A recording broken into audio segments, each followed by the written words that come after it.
Hello! నేను రీసెంట్‌గా పెళ్లి చేసుకున్నానని మీలో చాలామందికి తెలుసు. సో, నేను పెళ్ళికి ఎలాంటి షూట్ తీసుకున్నాను, ఎక్కడ తీసుకున్నానన్న డీటెయిల్స్ కోసమనైతే ఈ వీడియో చేశాను.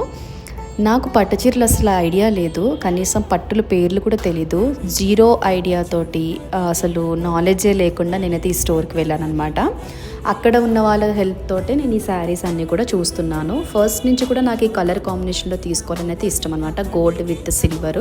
సో, నా ప్లాన్ వాళ్ళకి చెప్పంగానే ఈ శారీ తీశారు అండ్ కాంట్రాస్ట్ బ్లౌజెస్ అయితే చూపించారు. నేను ప్రమోద్ అయితే షాపింగ్‌కి వెళ్ళాము. సో, నాకైతే కాంట్రాస్ట్ కంటే ఇలాగా సెల్ఫ్ కలర్‌లోనే తీసుకోవాలని ఉందనమాట. బట్ నేను అనుకునే కలర్ ఇంకొంచెం బ్రైట్‌గా ఉండాలని చెప్పేసి గౌరీకి అయితే వెళ్ళాను. జూబ్లీ హిల్స్ ఇక్కడ గోల్డ్ ఫినిషింగ్ శారీస్ అన్నీ కూడా నాకు చూపించారు. వాటన్నిటిలో కల్లా నాకు ఈ శారీ అయితే బాగా నచ్చిందండి. ఎందుకంటే ఆ డిజైన్ డిఫరెంట్గా ఉంది. నాకు మీనాకారి డిజైన్ అంటే అస్సలు నచ్చదు. సో, మీనాకారి కాకుండా కొంచెం డిఫరెంట్గా అయితే వీళ్ళే చూపించారు. ఇంక ఇది ఫైనల్ చేసుకుని వెళ్ళిపోయాను అనమాట. ఇది నా పట్టు చీర కథ.